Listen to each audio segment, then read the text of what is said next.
اقولك كتر التفكير اللي انت مدخله نفسك فيه ده حرفيا ممكن يدمرك، اللي هو قبل ما يتحرق خالص وقبل بقى الالزهايمر وتلف خلايا المخ والكلام ده. انت هيجيلك مشاكل بقى في القولون، وهتصحي جسمك وجعك وبتلاقي نفسك تعبانه، وهنخش على فيبرومالجيا وبنخش في دوامه. انت مش فاهمه مالك. انا عايزه حاجات اعملها عشان تخرجني من اللي انا فيه ده. انا عايزه خطوات بقى عمليه. قولي لي اعمل ايه. لما تيجي تشغليه هيديكي كفاءه عاليه، لكن لما يفضل شغال شغال شغال شغال كفاءته بتقل. فهمتيها؟ فده بيبقى تعب نفسي مش تعب جسدي، وده اختبار بسيط ممكن تعمليه لنفسك جدا. ليه؟ لان انت ممكن لما تكتبي الفكره على ورقه انت نفسك هتحسي انها يعني سوري في الكلمه تافهه او هايفه او ايه ده الموضوع ده. انت ممكن تلاقي نفسك ايه ده الكلام ده حرفيا من 10 سنين، ده من 15 سنه. وانا ازاي قاعده افكر فيها لحد دلوقتي؟ مش هتتحرك من مكانها، فمش هتلاقي خدت بالاسباب. يعني منطقي مخك هيوديكي كده في سكه انك تاخدي بالاسباب فتتحركي. لكن لا هظن شر، لا انا خايفه من المستقبل، لا اصل يمكن ولادي يحصل لهم حاجه، لا اصل انا هموت، لا اصل انا ممكن زوجي يحصل له حاجه، مين هيربي الولاد، لا انا ممكن. انت فاهمه انت عماله تظني ايه وتستدعي افكار سلبيه عامله ازاي فاهمه بتدخلي ايه في حياتك. السلام عليكم ورحمه الله. حبايبي عاملين ايه؟ يا رب تكونوا جميعا بخير وفي احسن صحه وحال يا رب. وحشتوني قوي من اخر فيديو. اتعودت ان انا انزل الفيديوهات كده كل يوم، بس قلت افصل يومين كده، كنت بجد محتاجه اجازه. فالنهارده تعالوا فيديو جديد، موضوعه التفكير بالذات الاوفر ثينكينج او التفكير الزائد. عايزه اقولك كتر التفكير اللي انت مدخله نفسك فيه ده حرفيا ممكن يدمرك. هقولك دلوقتي حاجات كتير قوي حرفيا انت ممكن يعني انا عايزه الفيديو ده اكرهك فيه، عايزاكي تطلعي من الفيديو ده وتقولي هو انا ليه اعمل في نفسي كل ده؟ عشان ايه؟ هتهون عليكي بقى الحاجات اللي انت بتمر بيها لما نمشي كده خطوه بخطوه. ان شاء الله هتكرهيه، هتطلعي من الفيديو ده بتقولي لا. كل ما تيجي تفكري التفكير ده هتفتكري الحاجات اللي احنا قلناها النهارده، وهقولك برضو تدريبات معينه كده تعمليها باذن الله. باذن الله مع الوقت كل حاجه كده بالتدريب بتيجي هتتخلصي منه خالص. عايزه اقول لكم ان التفكير في حد ذاته حاجه ممكن تنجحك جدا وتغير لك حياتك حرفيا، تغير لك علاقاتك بالناس، تطورك، تخليكي شخصيه احسن في كل حاجه. وفي نفس الوقت ممكن لو استخدمناه باسلوب غلط يدمرك ايا كان وضعك ايه، كزوجه كأم، يدمرك انت، يدمر صحتك انت. حتى لو انت عايشه لوحدك في الدنيا انت نفسك هتتدمري. فالتفكير بجد ممكن حاجه تعلينا قوي وممكن حاجه تدمرنا قوي. طب ازاي اعرف ده وازاي اعرف ده؟ افرق بينهم ازاي؟ ما هو في مواقف انا لازم افكر فيها، اعرف ان التفكير ده وحش واخد رد فعل كده مع نفسي واحاول ان انا اوقفه وابقى واعيه للي انا فيه ده. لما يكون بخرج منه من غير اي نتيجه، معظمه بيبقى تفكير في الماضي او في المستقبل، بيبقى تفكير سلبي، بيبقى تفكير في افكار وحشه، بيبقى تفكير في ندم، بيبقى تفكير في مواقف فاتت مع ناس ممكن ما تكونش موجوده في الحياه اصلا دلوقتي. علاماته معروفه، هي معروفه لكله، بس انا حابه اقولها عشان برضو اللي مش قادر يميز. التفكير الايجابي هتلاقي نفسك مش بتاخدي وقت طويل فيه، بالعكس التفكير ده بتخرجي منه بفكره معينه بتقومي تطبقيها اصلا. يعني خلاص دوامه التفكير بتخلص وبتخشي في مرحله التطبيق، حاجه بتبقى فعلا قابله للتطبيق في الحياه. لكن التفكير السلبي والاوفر ثينكينج والتفكير الزائد اللي على الفاضي ما بتلاقيش حاجه تطبقيها في الاخر، هو بيدخلك في دوامه بس من الندم وافكار سلبيه وحشه وخلاص.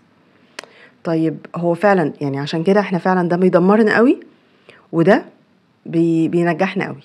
عايزه اقولك ان التفكير السلبي الوحش بيشتغل بقى على حاجات في الدماغ، دي حاجات بيولوجيه، انا مش هقدر اقولك مسميات علميه قوي لان مش افقه فيها، بس كنت قريتها زمان انه بيشتغل على مثلا فص معين في المخ او حاجه كده، هو اللي بيسبب ان هو يبقى الفص ده مرهق قوي. المفروض ان الفص ده مثلا يدي ردود افعال في مواقف معينه انت زي ما تكوني بتعطليه. عارفه زي ما تكون عندك مثلا مروحه، عندك تكييف، عندك مكوه، الحاجات دي الاجهزه زي اللي انا قلتها دي تقدري يعني تشغليها 24 ساعه متواصل من غير ما تفصليها.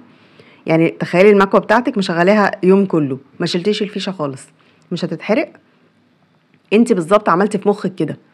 مش عملتي في مخك كده، انا مش بقولك تشبيه، لا هو ده اللي بيحصل بيولوجيا فعلا في جسمنا. انت عملتي في مخك كده، انت عماله تحرقي في الحته دي وعماله تدوسي عليها بنزين جامد قوي لحد ما خلاص الموتور هيتحرق منك، هي مش هتكمل معاكي. فعشان ايه مش هتقدري؟ عشان كده بقى بيجي تلف خلايا المخ وبيجي الزهايمر، بيجي امراض كتير. غير ان هو قبل المراحل الجامده دي برضو مثلا المكوه لو شغلتيها اول 6 ساعات، انا بقولك شغلتيها 24 ساعه تحرق منك، اول 6 ساعات ممكن كفاءتها تبدا تقل، ممكن تلاقي حاجات غريبه منها، مروحه، تكييف، الكلام ده كله هتلاقيه يعني ايه زي بيهبل كده في الاول، وبيحصل له ايه مرحله كده انت ما بتبقيش فاهمه هو ماله، بعد كده بيتحرق. تمام. فقبل بقى المرحله اللي هو قبل ما يتحرق خالص، وقبل بقى الالزهايمر وتلف خلايا المخ والكلام ده، انت هيجيلك مشاكل بقى في القولون، وهتصحي جسمك وجعك، وبتلاقي نفسك تعبانه، وهنخش على فيبروماليجيا، وبنخش في دوامه انت مش فاهمه مالك، هتخش في دوامه كشوفات ودكاتره وحاجات انت مش فاهمه مالك، انت بتفكري زياده بس. فانا لما اقعد مع نفسي، دي عملت ودي كذا ودي كذا، واتحرق دمي وضحك عليا انا مريت بالكلام ده كله، بس انا لما اقعد مع نفسي اكلم نفسي وافكر نفسي بالحاجات اللي بتحصل لي دي العضويه. تمام. مش هقولك بقى انت هتبقي شخصيه اصلا فاشله كأم وكزوجه وفي المجتمع عموما، لكن يا ستي فكري على صحتك انت، صحتك البدنيه والنفسيه اتدمرت، هل ده يسوى؟ طيب تعالى اقولها لك بقى من منظور تاني. في حديث قدسي بيقول ايه؟ ربنا بيقول فيه انا عند ظن عبدي بي فليظن بي ما يشاء. تمام. وفي حديث تاني عشان لو عملتوا سيرش هتلاقوا انا عند ظن عبدي بي، بس انا مش حافظاه كله، اللي هو زي اذا ذكرني في ملأ ذكرت في ملأ خيرا منه، انا مش فاكراه عشان ما اقولش حاجات بس غلط، يعني ده طويل، ده واحد تاني. تمام. بس التاني اللي هو الاولاني اللي انا بتكلم فيه، انا عند ظن عبدي بي فليظن بي ما يشاء، ده حديث قدسي، يعني ده كلام بقى من ربنا. انت متخيله ربنا جاي يقول لك انا عند ظنك، يعني انت هتظني بيا شر هتلاقي شر، هتظني بيا خير هتلاقي خير، ربنا نفسه بيوجه لك كلام مباشر وبيقول لك كده. انت عايزه ايه؟ هتقولي ايه؟ لا هظن شر، لا انا خايفه من المستقبل، لا اصل يمكن ولادي يحصل لهم حاجه، لا اصل انا هموت، لا اصل انا ممكن زوجي يحصل له حاجه، مين هيربي الولاد، لا اصل فلانه ممكن تكيد لي حاجه اكبر من كده، لا اصل انا ممكن اطرد من الشغل، لا انا ممكن اتطلق، لا انا ممكن. انت فاهمه انت عماله تظني ايه وتستدعي افكار سلبيه عامله ازاي فاهمه بتدخلي ايه في حياتك؟ ما هو ربنا قال لك انا عند ظن عبدي، ظني خير. طيب يعني في ايدك الاختيار، ظني خير. عارفه كمان الظن الخير هيعمل فيكي ايه، او الافكار الايجابيه لما تحطيها هيعمل فيكي ايه؟ انت تعبانه، تخيلي حد بعد الشر عنك، اي حد ايا كان تعبان، قاعد في السرير مفكر ان هو ايه، قاعد كده، تخيلي واحده تفكيرها ايجابي، انا عايزه ابقى كويسه، انا عايزه اقوم اعمل كذا، انا ما عملتش كذا، انا مش عارفه ايه، انا عايزه اخف بسرعه، انا عايزه. هي افكارها كلها ايجابيه وحلوه، وفي بصي بتشع كده بوزيتيف انرجي منها. هتلاقي عملت ايه؟ هتلاقي قامت تاخد العلاج، او دورت على علاج كويس، او نزلت كشفت يعني وبدات في علاجها تاخده، وقامت تعمل نفسها حاجات سخنه، وقامت تلعب شويه رياضه عشان يحركوا جسمها، وتعمل لها برتقانيه، وتعمل لها مش عارفه ايه، بتاخد كل السبل ليه؟ عشان تقوم تخف، عشان تعمل الحاجات الجميله اللي هي قاعده تفكر فيها. هي مستعجله عشان في حاجات حلوه مستنياها، هي عايزه تقوم تعملها. تخيلي العكس، واحده بقى تعبانه، يا انا مش قادره، انا هموت، انا مش عارفه ايه، انا لا انا في دور انا مش هخف منه، انا مش انا وعملت نفسها تقول افكار سلبيه، مش هتتحرك من مكانها، فمش هتلاقي خدت بالاسباب. يعني منطقي مخك هيوديكي كده في سكه انك تاخدي بالاسباب فتتحركي، لكن انت لو قاعده تفكري كلها افكار سلبيه مش هتقومي من مكانك، فبالتالي مش هتخفي، فبالتالي مفيش حاجه هتحصل. يعني فهمتوا حتى ان التفكير او الظن بربنا بيوصلنا لسكك ايه؟ طبيعي هتلاقي مخك بيوصلك لحلول. فانت عماله تفكري برضو في ايه؟ ما هو ده برضو، خدوا بقى اللي انا بقوله ده دلوقتي اكنك عماله تفكري ايه، مش ان مع العسر يسر مثلا، انت عماله برضو تفكري في عسر عسر عسر عسر، انت عماله تفكري في حاجات وحشه دايما دايما دايما دايما، فعينك ما بتبقاش شايفه طرق الحل، من كتر كمان ما انت عماله تفكري في السلبيات، انت مركزه على السلبيات وبس، ما بتركزيش حتى على الحل، ما بتركزيش تخرجي من الموقف اللي انت فيه ازاي. فهو وحش في كل حاجه بجد، مش هيفيدك من كل النواحي، ولا يحللك مشكلتك دلوقتي، ولا حتى ربنا هيبقى راضي عنك. انت ده يعتبر حاجه فيها ضعف ايمان منك، انك دايما بتفكري في الحاجات الوحشه او الكلام ده. مش هتكسبي ولا صحتك ولا جسمك ولا نفسيتك ولا اي حاجه. طب انا عايزه حاجات اعملها عشان تخرجني من اللي انا فيه ده، انا عايزه خطوات بقى عمليه، قولي لي اعمل ايه. عايزه اقول لك طبعا طبعا طبعا تقربي من ربنا، ويبقى عندك يقين جدا ان مفيش حاجه هتحصل لك الا وهي خير ليكي. الكلام ده مش عشان نغير قدرنا، تمام، انا بتكلم ان انت لو بتظني في ربنا خير، حتى لو الحاجه مش كويسه حصلت لك لا قدر الله، انت هتبقي شايفه ان دي اكيد خير ليكي. والله العظيم والله العظيم الكلام ده بيحصل، ما تفكروش ان ده كلام فيديوهات، والله العظيم عن تجربه وعن تجارب تانية. الكلام ده بيحصل لما حد بيكون حاجة قد كده بتحصل له، بتبقى الدنيا سودة في عينه. مع الوقت ومع التدريب ومع كل حاجة بنمر بيها وتغيري تفكيرك، هياخد طبعا مرحلة شوية، مش بكرة هنتغير، هياخد منك مرحلة. بس بعد كده لما تكون حاجة أكبر حصلت لك هتلاقي نفسك متقبلاها وشايفاها أكيد خير من عند ربنا. هتلاقيها هانت، مع إن الحاجة الصغيرة دي انت كنت الدنيا بتقوم ما بتقعدش. طب الكلام ده بيتعمل ازاي؟ الطالب ما بينزلش من بطن مامته بياخد دكتوراه. الطالب بيمشي خطوات، بيتعلم يكتب الأول وبيتعلم يقرأ، بيبقى بياخد بقى قطعة بحالها كده يعملها، بعد كده بيبدأ يدرس حاجات أصعب، بعد كده بياخد دكتوراه في الآخر. مرني نفسك، ما تستصغريش أي خطوة. قبل كده زي ما قلنا في الفيديوهات العادات الذرية، ما تستصغريش أي خطوة تعمليها. ابدأي مرني نفسك. لو قلنا النهاردة مثلا كذا حل، لو خدتي حل واحد طبقتيه أسبوع، الأسبوع اللي جاي حاجة كمان، الأسبوع اللي جاي حاجة كمان، كمان سنة هتبقي أحسن، بدل ما انت من دلوقتي بقالك كذا سنة مش عارفة تتغيري. فكمان كذا سنة صدقيني الموضوع هيبقى أفضل معاكي. فما تستهونيش أي خطوة إنك بتمشيها في الطريق ده. طيب يبقى نقرب من ربنا جدا ونزود إيماننا كده بربنا ونزود علاقتنا بيه. أما قلت لكم قبل كده لما نيجي نقول الذكر نقوله بقلبنا مش بلساننا. أنا مش عايزة عدد على السبحة وخلاص، أنا عايزة أستشعر كل كلمة، أنا عايزة أسبح، أنا عايزة أذكار الصباح والمساء دي لوحدها بتحسسك إن أنت أصلا في معية الله، في أي حاجة تحصل لك أنت عارفة إن هي خير. لو دققتوا كده، ويمكن في بداية القناة اتكلمنا عن أذكار الصباح وخدنا كذا ذكر ورا بعض، انت كل حاجة انت لو قريتيها كده هتلاقي فيها تسليم لله تام. هتطمنك لو خدتي عليها كده وعملتيها ورد يومي ليكي، بألارم، بأبليكيشن، بتعلقيها عندك على اكتر مكان بتقعدي فيه، علقيها في كل مكان بتقعدي فيه، اعملي كذا ورقة، فكري نفسك بأي طريقة ودخليها في حياتك، هتطمنك كتير قوي. تاني خطوة مهمة جدا، مش عايزاكي تفكري قبل النوم بالذات. قبل النوم الوقت ده المفروض ان جسمك يهدى ويدخلك في حالة استقرار وهدوء، هتأثر عليك الصبح لما تصحي تاني يوم. انت لو نايمة على حاجات وحشة صدقيني بتصحي مودك مش حلو. انت ده بقى شغل المخ وشغل الجسم والحاجات اللي بتحصل لنا جوانا البيولوجية، انت مش هتفهميها قوي. بس نامي على حاجات كويسة عشان تصحي على حاجات كويسة. فخلي وقت قبل النوم ده بالذات، قولي لا انا مش هفكر بس دلوقتي، ما معايا اليوم بحاله، هنكد على نفسي بعدين، بنكد الصبح. بس خلينا وقت قبل النوم ده نلتزم ونعود نفسنا كده في البداية ان الشوية دول انا مش هفكر فيهم، انا هعمل فيهم اي حاجة تانية. امسكي مصحفك، اقعدي كده على سريرك، اقري قبل ما تنامي، اقعدي احكي حواديت لاولادك، ولا قولوا اذكار ولا اي حاجة، اتكلمي مع جوزك، يعني خليها كلام بس كلام حلو، يعني هزروا اضحكوا، حاجة حلوة. اقعدي اقري، قلت لك في المصحف اقعدي اقري اذكارك اللي انت ما خدتيهاش طول اليوم، الورد بتاعك، هاتي كتاب جنبك ثبتيه على الكومودينو اقريه. ما بقولكيش كتاب بيخترعوا فيه الذره، اقري روايه، اقري اي حاجه بسيطه خفيفه، ما تخلي يعني ما تحطيش خطط وحاجات حتى لبكره. يعني ايه حاجه بسيطه، عناوين او حاجه بسيطه لو انت حابه ان انت تفكري نفسك بيها بس بالليل. لكن خلي بالليل ده لايت كده في كل حاجه. يعني بقولك حتى لو الكتب ما يبقاش كتب عميقه، تبقى روايات، حاجات بسيطه، كتاب بس تقري صفحتين منه، هو حلو اصلا بيديكي طاقه حلوه، اي حاجه كده خفيفه. تمام. بلاش بقى الموبايل، وبلاش ندخل على اللي هو ايه. ساعات والله ببقى ماشيه كويس كويس كويس وفجاه، يعني لسه حصلالي امبارح، وده برضو اللي خلاني افكر في الموضوع ده النهارده، ان انا لقيت فيديو كان فيه حادثه وحشه جدا جدا، والله يعني خلت نفسيتي مش كويسه خالص. حتى انا قلت خلاص انا مش هكمل الفيديو، مش هعرف حصل لهم ايه ولا اي حاجه، ابقى بكره اكمل بكره، مش عايزه انام على كده. فعشان كده بقول لكم جه في بالي ان انا اتكلم في الموضوع ده النهارده. فخلي بالليل وقت خفيف. تمام. تاني حاجه، لو جالك برضو الشيطان بقى كده طول اليوم عايزك تفكري، او يبقى فيه برضو تفكير زائد او الكلام ده، او حسيت انك هتخشي في دوامه كده وعايزه تدربي نفسك انك مش هتعمليها، عشان تفرغي طاقتك دي كلها حددي لنفسك ربع ساعه نص ساعه للتفكير الزائد ده. لو ده حاجه هتريحك في الاول بس حجميها. يعني انت مثلا بتبقي فاضيه في وقت معين، قولي خلاص انا ممكن افكر من الساعه كذا للساعه كذا، انا بهزرش. هو انت هتقولي هو ايه ده، هو بايدي او بتاع، بايدك. انا هقعد افكر في السلبيات وفي الماضي وفي المستقبل وفي الحاجات وفي الناس اللي ماتت واذتني وهي خلاص اتدفنت وفي الكلام الجميل ده كله، بس مثلا في خلال النص ساعه دي.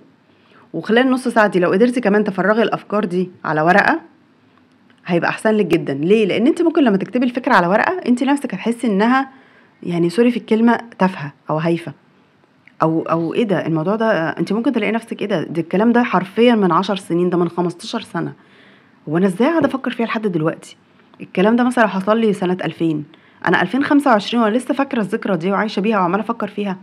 مثلا ايه ده؟ ايه اللي انا كتبته هنا ده؟ ده فلان، ده خلاص، ده كان صغير ساعتها، ده كان طفل وقال لي كلمه كده يمكن سمعها من اهله ولا حاجه وكبر دلوقتي. ايه ده؟ ده سافر اصلا، ده انا ما بقتش اشوفه. ايه ده؟ فاهمه قصدي؟ ممكن تلاقي حاجات اتغيرت. ايه ده؟ ده جوزي عامل معايا كده اول الجواز فعلا، ده الموضوع ده كان حرق دمي قوي، بس ما الله والله لك الحمد، يعني ربنا هداه دلوقتي وبطل. ممكن الافكار اللي على ورق، انا بقول لكم حاجات عشوائيه يعني كل حد بقى بحياته، ممكن الافكار وهي على ورق قدامك تخليكي فاهمه تستدفئي الفكره، فتفرحي تقولي ايه اللي انا شغله دماغي بيه ده، فتطلعي من الورقه دي وانت مبسوطه وانت افكارك متغيره. حاولوا تعملوا التمرين ده، ان احنا ايه تمام، انا هحدد لنفسي بس ربع ساعه نص ساعه، وتعملي الارم كده، جت النص ساعه خلاص انا فكرت بقى، انا فرغت طاقتي في النكد اللي انا بحبه ده، خلاص نكدت على نفسي، اقوم بقى اعمل بقى حاجات تانية. وطبعا يستحسن ما تعمليش ده يعني، بس بدل ما يبقى دماغك مستلماكي اليوم كله، خليها بس تستلمك النص ساعه دي بس. عايزه اقول لك برضو حاجه من اسباب التفكير الزائد، وهقولك علاجها دلوقتي، ان انت دايما بتحسي انك بتسعي للمثاليه، عايزه انك تبقي مثاليه كأم، عايزه تبقي مثاليه كزوجه، عايزاهم هم كمان يكونوا مثاليين، عايزه كل حاجه ماشيه مظبوطه. مفيش حاجه كده، في اخطاء وفي بني ادمين وفي كل حد ليه طبعه وكل حد ليه طريقته، في حدود بنتكلم عنها. يعني في مثلا ولادك في حدود، في مذاكره، في صلاه، في حاجات كبيره، لكن في بقى حاجات كتيره، اذواق مع العصر بتتغير، هم مثلا ليهم يعني اي تفاصيلهم مثلا ممكن ما تكونش شبهك قوي او مش حاجتك، بس لازم تتقبليها لان ده فرق اجيال. لكن في 1 2 3 في اخلاق ومبادئ احنا حاطينها في البيت هنمشي عليها. لو في بقى حاجه حصلت صغائر في النص ممكن نطنشها. تمام. في مثلا ما تسعيش للمثاليه دايما، مثلا ما تسعيش للمثاليه لو انت في تجمع، لو انت رايحه فرح، لو انت رايحه مناسبه، لو انت حاجه. ساعات ناس ترجع هي قالت لي كذا، هي كانت تقصد ايه؟ هو انا كان شكلي كويس؟ ما يمكن انا مش عارفه ايه، ما يمكن ايه. عايزه اقول لك ساعات كتير قوي بيشغل دماغنا مثلا الناس، والناس دي اصلا ما بنبقاش احنا في بالهم، احنا بنبقى اخر همهم اصلا، هم روحوا واتعشوا وكلوا وناموا، وانت قاعده تفكري في حاجات هي ما شغلتهمش ولا جه في بالهم. فده مش حاسه ان دي حاجه نضيع عمرنا فيها. فاهمه قصدي؟ يعني انت ممكن تكوني مفكره ان هم قالوا، هم بيتكلموا، هم شافوكي بوجهه نظر معينه او برؤيه معينه، ودي تكون اوهام في دماغك انت، وهم ما يكونش اصلا واخدين بالهم منك. فاهمه قصدي؟ من ضمن الحاجات اللي هتساعدك انك تهدي، انك لازم وقت الراحه بتاعتك ده يبقى حاجه مقدسه. مقدسه، انا مش بعظم في الكلمه، هي كده فعلا، ده مقدس. انا عايزه ارتاح دلوقت، انا عايزه اقعد دلوقتي، انا حتى لو ولادك، حتى لو حاجه مهمه، انا عملت لكم كذا وكذا وكذا، سيبوني افصل شويه وتعوديهم ان ده وقتك، خلاص انت هتاخدي وقت راحتك دلوقتي.